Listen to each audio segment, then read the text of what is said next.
Howdy folks, it's your old buddy Jay down here at Emerald City Guitars for yet another pick of the day. Today, I've got a great one.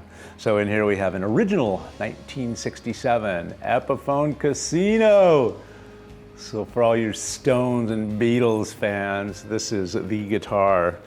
So the Casino, I think, started in '61, and they were built through the decade of the '60s in the Kalamazoo factory in Michigan, the Gibson factory, the old Gibson factory, right alongside all the ES 330s and 335s. And man, the Casino is just one of those iconic rock and roll guitars. So a thin line, hollow body model, unlike the 335 or the Riviera, which have the block down the middle. This is completely hollow like the ES 330.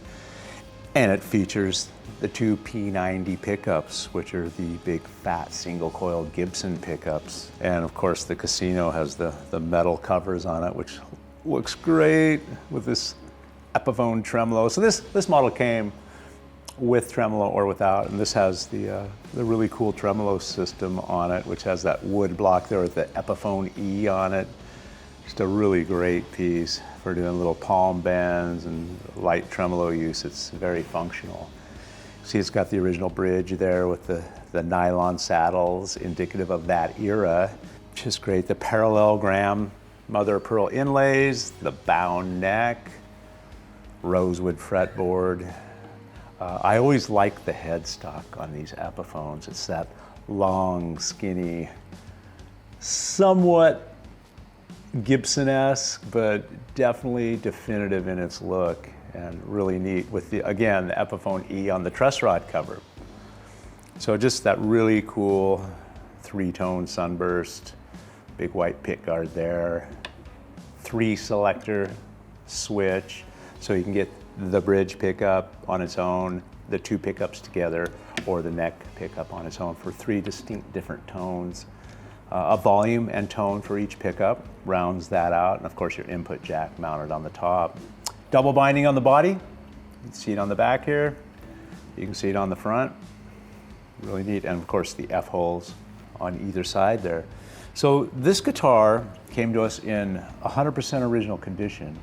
It has been played, but nothing's been changed on this. In fact, it's got the original frets on it, the original nut, pots, all the solder joints are intact. I mean, it's straight up from top to bottom, including the really cool original case here with the gold mustard lining. And the case is in great shape as well. So these guitars have a fairly narrow nut there, so a skinny little neck like that, and they're all like that. Some guys like them, some guys don't. I don't mind them on these guitars at all. It's a really fast neck, and it's not super skinny going this way. It's got some meat to it, but it's fairly narrow at the nut. Turn it over, it's got the individual Clouson tuners on there, and a lot of finish checking on that neck. It's really cool. Just all in all, a fantastic, historic, iconic rock and roll guitar from the '60s. And I love the Epiphones that were built in the Gibson factory, man. They're some of the nicest electric guitars and acoustic guitars to come out of there, and a lot of the rockers were using them back in the day. You know, see a lot of them in the Beatles catalog and the Stones, and a lot of those guys went to the Epiphones. They're just a really cool, high quality guitar, parallel to all the Gibsons from that era. It's kind of a golden era building for them. So we're going to demonstrate this guitar today through this 1974 Princeton Reverb here, which is a great sounding little amp, and these guys are still bargains for the price. The early amps had, you know, no printed circuit board, anything like that. They're just really straight up. They have great reverb, tremolo, and just a really pure sounding amplifier. And a lot of folks love the Princeton Reverb. It's a really cool little grab and go amp that runs at about 12 watts and a 10-inch speaker and really delivers the goods.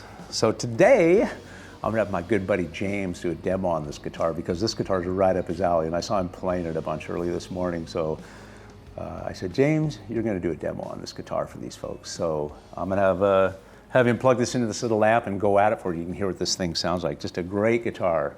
And man, it is all there waiting for you.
So there you have it, ladies and gentlemen. My pick of the day, an original 1967 Epiphone Casino running through a 1974 Princeton Reverb amp. Thank you so much for tuning in, and we'll see you next time.